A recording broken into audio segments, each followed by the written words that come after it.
ลิปนี้แอดมินจะมาสอนการสมัครซีเรียตัวนี้เนาะแอปซีเรียตัวนี้เขาสามารถขุดฟรีเนาะแล้วเขาสามารถขุดฟรีเก็บสะสมแล้วฮอตเวลามันจะให้เราทอนเนาะเขาสามารถทอนหรือว่าแลกเปลี่ยนเป็น USDT ได้เนาะแอปซีเรียตัวนี้มันจะเป็น Exchange ใหม่เนาะเขาจะเปิด Exchange ใหม่แล้วก็เรียนยูซีเรียตัวนี้เนาะเรียนซีเรียตัวนี้เขาจะกำหนดสามารถใส่เป็น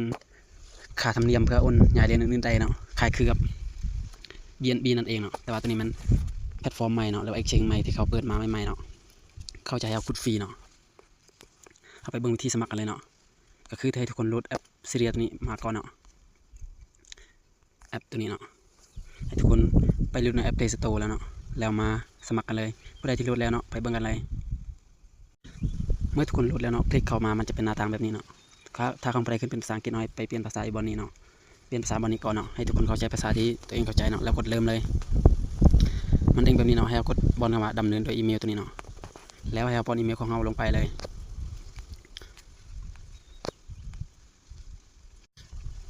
ไปเบิ่งอีเมลของเราเนาะแล้วเอาอีเมลของเรามาใส่เลย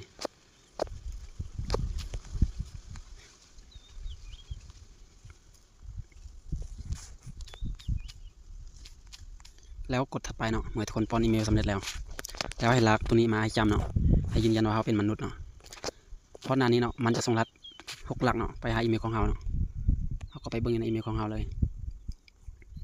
ถ้าของใครบ่ขึ้นให้คลิกให้รีเฟรชเนาะนี่มันจะขึ้นแบบนี้เนาะ353842แล้วกดยืนยันเลยทีนี้มันให้เราตั้งรหัสผ่านของเราเนาะให้ทุกคนตั้งรหัสผ่านที่ปลอดภัยเนาะแล้วจดไว้เก็บเมียนดีๆเนาะไว้ลืมตัวนี้เนาะ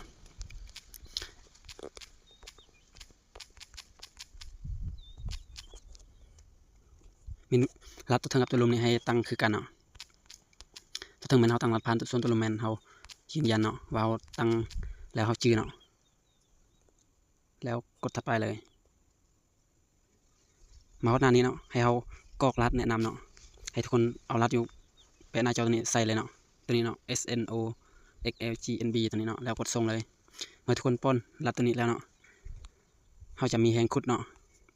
แล้วกดอนุญาตการแจ้งเตือนเลยเมื่อสมัครแล้วมันจะเด้งมาหน้านี้เนาะให้เรากดขุดอยู่บนนี้เนาะทีนี้มันยังบาลานซ์ของเราจะเป็น0เนาะให้กดคลิกบนนี้เนาะคลิกเข้าไปเลยนี่มันจะมีโฆษณาเนาะแล้วเข้าไปบนนี้เนาะไปที่หน้าแอปของเราเนาะพอเราแอปขุดฟรีตัวนี้มันจะมีโฆษณาเนาะแต่บ่เป็นอย่างเนาะเราขุดฟรีเราบ่ได้ลงทุนจากกีบเนาะเราทายจนโฆษณาตัวนี้มีบอลกดคูณพิมพ์เนาะกดพิมพ์แล้วหรือว่ากดถัดไปเนาะเราก็กดเลยเนาะให้จะทาเนาะถ้าทุกคนบ่อยากมีเสียงรบกวนให้กดปิดเสียงโฆษณานี้ได้เนาะ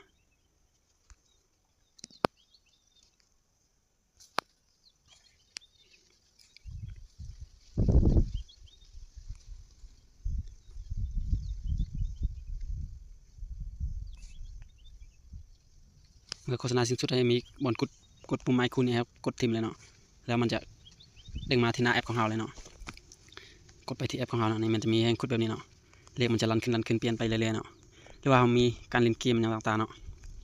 ตัวนี้เนาะการเล่นเกมเพื่อครับคะแนนเพิ่มเนาะที่นี่เนาะเข้าไปกดติดตามเป็นทวิสเตอร์เนาะหรือว่า X เนาะเพื่อเฮ็ดกิจกรรมเพื่อครับตัวนี้เฮ็ดตัวนี้เราจะได้อยู่ที่2ซีเรียตัวนี้เนาะเราคลิกเข้าไปเลยแล้วมันจะเด้งมาแอปนี้ตัวนี้เนาะให้เรากดตัวนี้เนาะกดรีโพสต์กดหัวใจกดตัวนี้เนาะแล้วย้อนหน้าจอมาแอปตัวนี้แล้วกดเคลมเลยมันจะเด้งโฆษณาเนาะเด้งโฆษณาในนึงเนาะย้อนหน้าจอมาแอปตัวนี้เนาะไปนี่เนาะไปที่แอปตัวนี้เนาะคลิกเข้าไปมันจะมีโฆษณาเนาะให้เราถ้าเบิ่งโฆษณาในนึงเนาะนี่เราจะเคลมแล้วเนาะ2ซีเรียเราเคลมตัวลมอีกเนาะถ้ามีกิจกรรมให้ทุกคนเห็นแบบนี้เนาะเพื่อจะได้เรียนเพิ่มเนาะกดปิดเลย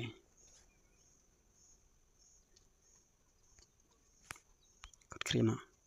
แล้ววิดีโอตอนสุดท้ายแอดมินจะเหตุการเคลมเรียนไปที่กระเป๋าของเราเนาะมีแต่เฮ็ดกิจกรรมแบบนี้ไปเรื่อยๆเนาะถ้ามีเนาะ แล้วไปที่หน้าหลักเลยนี่ถ้าเรียนยังไม่ขึ้นให้เขารีเฟซแบบนี้เนาะนี่เขาจะได้แล้วมาที่เกาซีเรียเนาะถ้าผู้ใดขุดตัวนี้จะบอพลาดในอนาคตนี่แล้วเขายังสามารถแนะนำหมู่อีกได้เนาะเขาไปแอปตัวนี้เนาะฟังก์ชันตัวนี้เนาะแล้วมันจะมีลิงก์ให้เราก๊อปปี้ไปเซ็นเพื่อนเนาะตัวนี้เนาะเขาสามารถเซ็นเพื่อนได้เนาะแล้วให้ไปที่กระเป๋าเลยเนาะตัวนี้เนาะคำว่า wallet ตัวนี้เนาะคลิกเข้าไปแล้วให้เราสร้างกระเป๋าของเราเนาะให้คลิกเข้ามาดำเนินการต่อตัวนี้เนาะคลิกเข้าไปเลยแล้วให้เราเลือกคำว่าสร้างกระเป๋าใหม่เนาะแล้วมันจะให้เราสร้างรหัสผ่านของเราเนาะสร้างรหัสเพื่อเข้าสู่กระเป๋าของเรานั่นเองเนาะก็คือให้เราสร้างแล้วต้องชื่อเนาะจดเมียนไว้ดีๆเนาะถ้าลืมตัวนี้เราก็บ่สามารถเข้ากระเป๋าของเราได้เนาะรหัสทุกตัวเนาะเมื่อเราตั้งครั้งหนึ่งแล้วมันจะให้เราตั้งอีกครั้งที่2เป็นการยืนยันเนาะทีนี้เราจะเปิดก็ได้บ่เปิดก็ได้เนาะแอดมินจะกดข้ามเลยแล้วมันจะแสดงเป็นวลีเนาะให้เขาคลิกบนรูปตาตัวนี้เนาะแล้วแคปเจอร์หรือว่าจดไว้ก็ได้เนาะหรือว่าให้ copy บนนี้เนาะ copy ไปวางอยู่บนโน้ตหรือว่าบนใดก็ได้เนาะเพื่อเวลาเราลืมกระเป๋าเนาะถ้าเราลืมวลีตัวนี้เราจะบ่สามารถกู้คืนกระเป๋าเราได้เนาะกดวางปะเมนบนนี้ก่อนเนาะแล้วเข้าไปดำเนินงานต่อเนาะอยู่ในแอปซีเรียนั่นเองมันจะกลับมาถามแบบนี้เนาะมันจะให้เราเลือกแบบนี้เนาะมันจะแตกต่างกันเนาะตัวนี้มันจะให้เลือกข้อ4ข้อ9และข้อ11เนาะแล้วเอาไปเบิ่งข้อ4เนาะที่เราคัดลอกมาเมื่อกี้เนาะแล้วก็ข้อ9เนาะ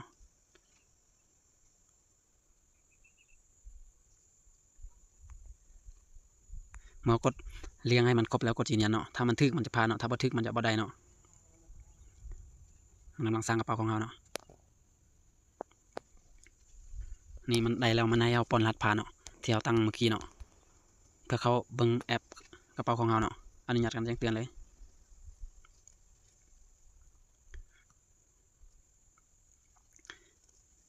แล้วมันจะเด้งมาที่หน้ากระเป๋ามันจะเป็นแบบนี้เนาะหน้าตามันจะมีหลายเครือข่ายเนาะ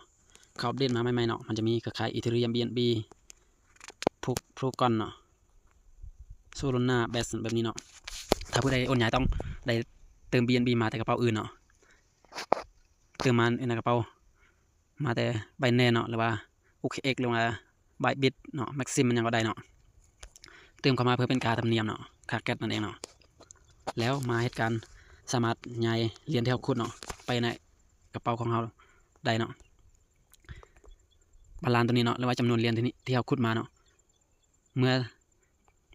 มันขึ้นเดือนใหม่เนาะมันจะหักอยู่นี้ไปเพื่อโอนย้ายไปที่กระเป๋าเนาะตัวนี้แอดมินเคยขุดได้ 1,800 แต่ว่ามันหัก400ปลายแล้วเนาะมันยังเหลือ 1,400 ปลายเหรียญเนาะแอดมินก็จะมาเหตุการณ์โอนย้ายเนาะหรือว่าเคลมเนาะถ้าบอกเคลมมาที่อยู่ในกระเป๋ามันจะเผาทิมเนาะทางระบบจะเผาเหรียญตัวนี้ทิมเนาะเพื่อบ่ให้มันอังในระบบเนาะนี่มันจะเป็นอีกชิงเพื่อการซื้อขายในอนาคตเนาะถ้าผู้ใดขุดตัวนี้ตอนนี้เนาะอนาคตอาจจะได้ดีเนาะตัวนี้จะเป็นกระเป๋าหลักของแอดมินเนาะแอดมินขุดได้ที่ได้ 1,800 แต่ว่า400ไปให้มันระบบให้แอดย้ายไปที่กระเป๋าเลยเนาะ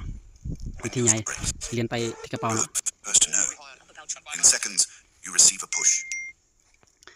ไปอยู่ในฟังก์ชันตัวนี้เนาะตัวนี้เนาะ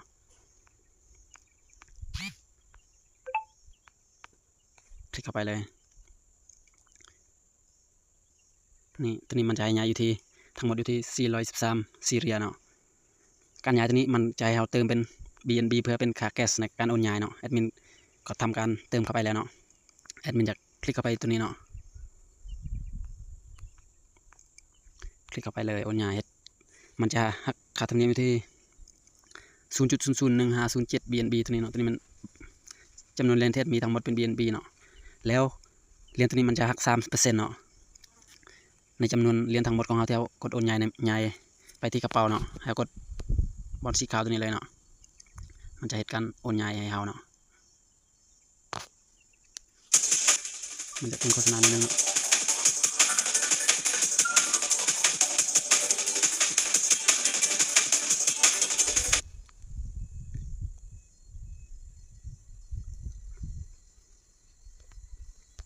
กดปิดเลยแล้วให้ไปที่ wallet หรือว่ากระเป๋าของเราเนาะแล้วใส่รหัสที่ทุกคนตั้งไว้เนาะนี่แอดมินจะอยู่ที่เหรียญแอดมินทั้งหมดอยู่ที่ 1,166 ซีเรียเนาะแล้วคลิปวิดีโอตัวนี้เนาะจบเพียงเท่านี้เนาะผู้ใดที่บ่อยากพลาดหรือว่าขุดเหรียญฟรีเนาะสามารถกดขุดได้เนาะ